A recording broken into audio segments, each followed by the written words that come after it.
যুবতীকে নিয়ে সাধু বাবা যখন নিজের কুঠুরিতে ঢুকল তখন কেউ তাদের দেখতে পায়নি। সুন্দরী লাসময়ীকে ঘরে ঢুকিয়ে সাধু বাবা দরজা ভেজিয়ে দিল। লুনিজিয়ানার নাম তোমরা সকলে শুনেছ। আমরা যেখানে বসে আছি সেখান থেকে গ্রামটা বেশি দূরে নয়। তোমরা বোধহয় জান যে ওখানে একটা মঠ আছে। মঠটা এককালে বেশ বড় ছিল। অনেক মঠবাসী, যাজক, পাদ্রী এরা সব বাস করত। বর্তমানে মঠটির দৈন্যৎসা চলছে। সে যাজ্ঞে এই মঠে এক যুবক মঠবাসী থাকত। কিন্তু সে যে কি উদ্দেশ্যে যাজক হবার বাসনায় এই মঠে আড্ডা গেড়েছিল তা সেই জানে, কারণ মঠের ধর্মীয় নিয়মকানুন মেনে চললেও ধর্মের প্রতি তার নিষ্ঠা বা আগ্রহ ছিল না। তার শরীরে যৌবনের তাপ ছিল প্রবল। চেষ্টা করে সে রিপু দমন করতে পারত না। যে সময়ের কথা বলছি সে সময়ে মঠের আশেপাশে কোদো বাড়ি ছিল না। মঠটা বেশ নির্জন জায়গাতেই ছিল। একদিন দুপুরে নিদাঘতাপে ক্লান্ত হয়ে সকলেই যখন ঘুমে অচেতন, সেই সময় আমাদের সেই মঠবাসী কিন্তু জেগে আছে। তার চোখে ঘুম নেই। বাইরে মৃদু মন্দ বাতাস বইছিল। গাছের পাতা দোল খাচ্ছিল। ঘরের ভেতর গরম, বাতাসের কিছু অভাব। তাই সে মঠের বাইরে বেরিয়ে এসে গাছের ছায়ে ছায়ে পায়চারি করতে লাগল। চিত্ত অস্থির। এমন সময় তার নজরে পড়ল রূপবতী ও অতীব সুন্দরী একটি নারী। বোধহয় স্থানীয় কোনো কিষাণ কন্যা। শাকপাতা আহরণ করছে।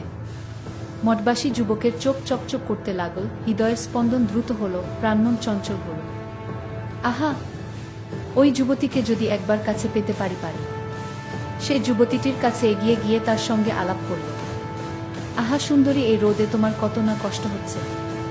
রোদে আর একটু পড়লে তো আসতে পারতে।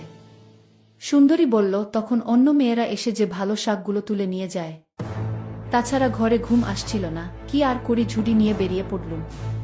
তা বেশ করেছ সুন্দরী। ভাগ্যিস এসেছিলে, তাই তো তোমার মতো সুন্দরীকে দেখতে পেলাম। এত রূপ তুমি কোথায় পেলে? তোমার চোখ, তোমার নাক সবই অতুলনীয়। যুবতী ফিক করে হেসে ফেল। তারপর কপট ক্রোধ প্রকাশ করে বলল, মুখ আর হাত ছাড়া আমার সারা দেহটাই তো ঢাকা, তবে তুমি কি করে বুঝলে আমার দেহ কেমন? যুবক বলল, মুখ দেখলেই সব বোঝা যায়। মুখ তো তোমাদের আয়না। তা বেশ তো, আমার সঙ্গে আমার ঘরে চলো না, যাচাই করে দেখব যা বললুম তা সঠিক কিনা। বাইরে বড় রোদ, আমার ঘরে একটু ছায়ে বসবে। যুবতীও বোধহয় জ্বালায় দগ্ধ হচ্ছিল। যুবকটিও বেশ স্বাস্থ্যবান ও সুপুরুষ। সে রাজি হয়ে যুবকের অনুসরণ করল। মঠের সকলেই তখন ঘুমে আচ্ছন্ন। বারান্দায় বা প্রাঙ্গণে কেউ নেই। যুবতীকে নিয়ে সাধু বাবা যখন নিজের কুঠুরিতে ঢুকল তখন কেউ তাদের দেখতে পায়নি। সুন্দরী লাসময়ীকে ঘরে ঢুকিয়ে সাধু বাবা দরজা ভেজিয়ে দিল। সে হাতে পাকা ফল পেয়ে এতই উন্মত্ত যে দরজার খিল বা জানালার ছিটকিনি বন্ধ করতে ভুলে গেল।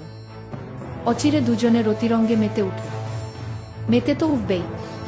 একজন ঘি, অপরজন তাগুন। দুজনেরই যৌবনের জোয়ার, কেউ কাউকে পরাজিত করতে পারছে না। কখনো দ্রুত নিঃশ্বাস পতনের শব্দ, ঘর্মাক্ত দেহের শব্দ, অথবা খিলখিল হাসি। এদিকে মঠাধ্যক্ষের ঘুম ভেঙে গেছে। তিনি শয্যা ত্যাগ করে মুখে চোখে জল দিয়ে ঘুমের জড়তা দূর করবার জন্যে বারান্দায় পায়চারি করতে লাগলেন। পায়চারি করতে করতে সেই মঠবাসীর কুটিরের সামনে আসতেই ভেতরে নারীকণ্ঠের আওয়াজ শুনে চুপ করে দাঁড়িয়ে পড়লেন। রাত্রের অন্ধকারে এমন দু একটা ঘটনা আগে ঘটেছে, কিন্তু দিনে দুপুরে? এদের সাহস তো খুব। সমুচিত শাস্তি দিতে হবে। মঠাধ্যক্ষ প্রথমে ভাবলেন দরজাটা সহসা খুলে দেন, কিন্তু হয়তো তিনি মিথুন মূর্তি দেখবেন। সে দৃশ্য তিনি কি করে সহ্য করবেন? তাই তিনি নিজের ঘরে ফিরে গিয়ে দরজাটির উপর নজর রাখলেন। যুবক সাধু বেরোলেই তাকে ধরবেন।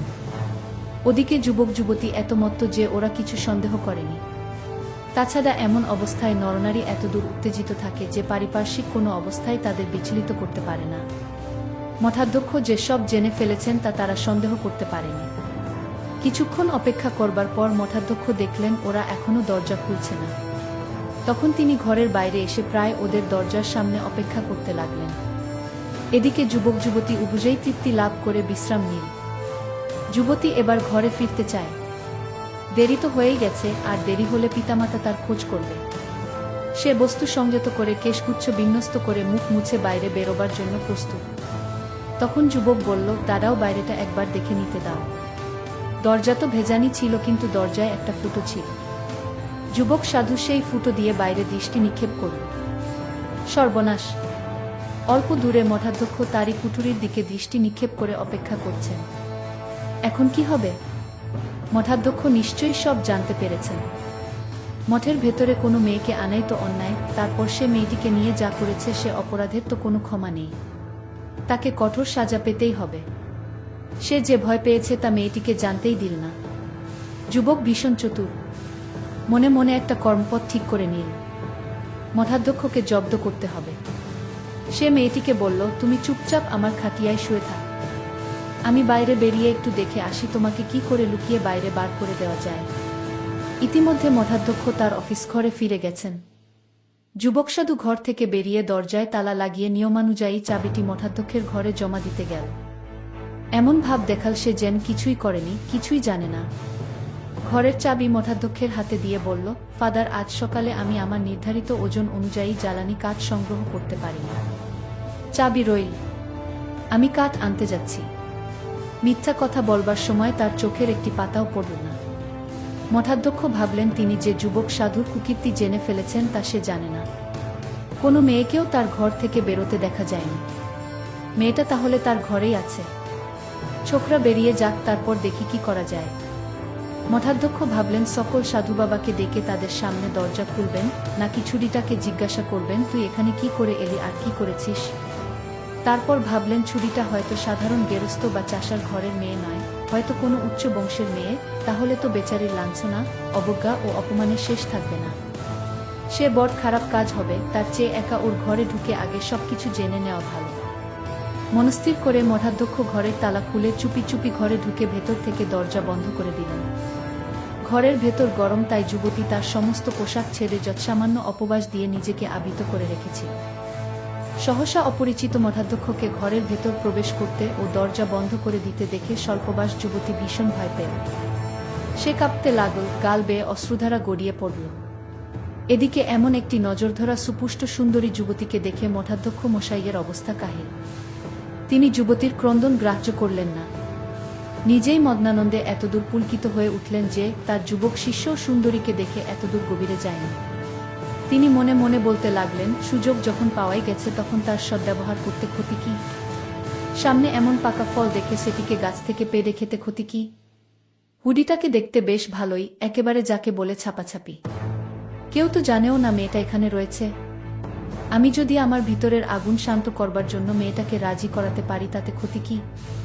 আর আমি তা করবই না কেন? কেউ তো জানতেও পারবে না। একটা পাপ যদি গোপন করা যায় তার অর্ধেক ভাগ ক্ষমার যোগ্য বলে লিখিত আছে। মঠাধ্যক্ষ নিজেকে আর সামলে রাখতে পারছে না। পুরুষ হলে যে সব লক্ষণ দেহে পরিস্ফুট হয় তার সবই তখন প্রকাশিত। এমন সুযোগ কি আর পাওয়া যাবে? মূর্খরাই এমন সুযোগ নষ্ট করে। স্বয়ং ঈশ্বরই এমন সুযোগ জুটিয়ে দিয়েছেন। মনস্থির করে সাধুমশাই তার পূর্ব সংকল্প ভুলে গিয়ে মেয়েটিকে সান্ত্বনা দিতে লাগলেন। বললেন, কেঁদ না, তোমার কোনো ভয় নেই, আমি তোমার কোনো ক্ষতি করব না। এসো না, আমরা দুজনে নিভৃতে কিছু প্রেমালাপ করি। মেয়েটি কান্না ভুলে ফিক করে হেসে ফেলল। সেও তো আর লোহা বা পাথরের তৈরি নয়। মাখনের মতো তার দেহ, অল্প তাপে নরম হয়। মন্দ কি? একটু মজা করাই যাক না। না হয় মানুষটার একটু বয়সই হয়েছে। মঠাধ্যক্ষ নিজেকে আর সামলাতে পারলেন না। আহা, মেয়েটি কি কোমল! সে কি তার দেহবার সহ্য করতে পারবে? বেচারি যদি আঘাত পায়। তিনি তাকে ওপর তুলে নিলেন। মেয়েটি কৌতুক অনুভব করল। এইরকম বিপরীতভাবেই উবুজে বেশ কিছুক্ষণ ধরে মেতে রইল। যুবক সাধু কিন্তু বারান্দায় এক জায়গায় লুকিয়েছিল। সে কাঠ কুড়োতে বনে যায়নি। মিথ্যা কথা বলেছিল। সাধু বাবাকে হাতে নাতে ধরবার জন্য সুযোগের অপেক্ষায় ছিল। যখন সে দেখল সাধু বাবা তার ঘরে ঢুকে দরজা বন্ধ করল এবং বেরিয়ে আসছে না, তখন সে বুঝল একটা কাণ্ড ঘটছে। কি কাণ্ড ঘটছে তা অনুমান করা তার পক্ষে কঠিন হল না। সে যা ভেবেছিল তাই ঘটছে। যুবক সাধু বারান্দায় তার গুপ্তস্থান থেকে বেরিয়ে নিজের ঘরের দরজার সামনে এসে শব্দ না করে দরজা একটু ঠেলে দেখল দরজা ভেতর থেকে বন্ধ। জানালা ছোট একটা ফুটো ছিল। ফুটো একটা চোখ রেখে যা দেখল তাতে সে শিউরে উঠল। এতদূর সে আশা করেনি। যুবক সাধু দরজায় ঘা দিল না বা মঠাধীশকে ডাকাডাকিও করল না। সে তার ঘরের সামনে থেকে অন্যত্র চলে গেল। সাধু বাবাও কাজ শেষ করে নিজে পরিষ্কার হয়ে নিজের অফিস ঘরে ফিরে এলো। এতক্ষণে নিশ্চয়ই ছোকরা কাঠ কুড়িয়ে বন থেকে ফিরে এসেছে অনুমান করে মঠাধ্যক্ষ যুবককে ডেকে পাঠালেন, ছোকরাকে কড়া কথা শুনিয়ে দিতে হবে। তারপর তাকে কিছুদিন বন্দি ঘরে আটকে রাখা হবে, আর সে সুযোগে মঠাধ্যক্ষমশাই নিজের যুবক সাধুর ঘরে মেয়েটিকে আনিয়ে মজা লুটবেন। যুবককে ডেকে এনে তো মঠাধ্যক্ষমশাই বকুনি আরম্ভ করল। যুবক চুপ করে সব শুনতে লাগল। সে যেন কিছু জানে না। মঠাধ্যক্ষ যখন তাকে শাস্তির কথা বলতে যাবে তখন যুবক সহসা মুখর হয়ে বলল, প্রভু, আমি এই মঠে বেশিদিন আসিনি। সেন্ট বেনেডিক্ট ঘোষিত পবিত্র নীতিগুলি সম্বন্ধে আমি এখনো ওয়াকিবহাল হইনি এবং কিছুমাত্র আগে পর্যন্ত আমার জানা ছিল না যে সাধু বেনেডিক্ট ঘোষিত পবিত্র নীতিগুলি আয়ত্ত করতে হলে এমন অকাজ করতে হয়। কিন্তু আপনি এইমাত্র যে দৃষ্টান্ত স্থাপন করে দেখালেন তা কি আমিও অনুসরণ করব, নাকি আপনি আমাকে এমন লালসা থেকে বিরত হতে নিষেধ করবেন এবং আমি যদি ইতিমধ্যে কোনো অন্যায় করে থাকি তা ক্ষমা করবেন? যুবকের কথা শুনে মঠাধ্যক্ষের চোখ তো কপালে উঠল। তিনি তো সবই বুঝতে পারলেন। যুবক তো সবই জানতে পেরেছে। যুবকও যে পাপ করেছে তিনিও সেই পাপই করেছেন। অস্বীকার করবার উপায় নেই, তাহলে সবই প্রকাশ হয়ে পড়বে। অতএব যা করেছেন তা চেপে যেতেই হবে। তিনি যুবককে ক্ষমা করলেন। এক সময়ে যুবতীকে লুকিয়ে মঠ থেকে গোপনে বার করে দেওয়া হলো। কিন্তু মজা হলো কি যে এরপর থেকে শুরু শিষ্য দুজনেই পালা করে যুবতীকে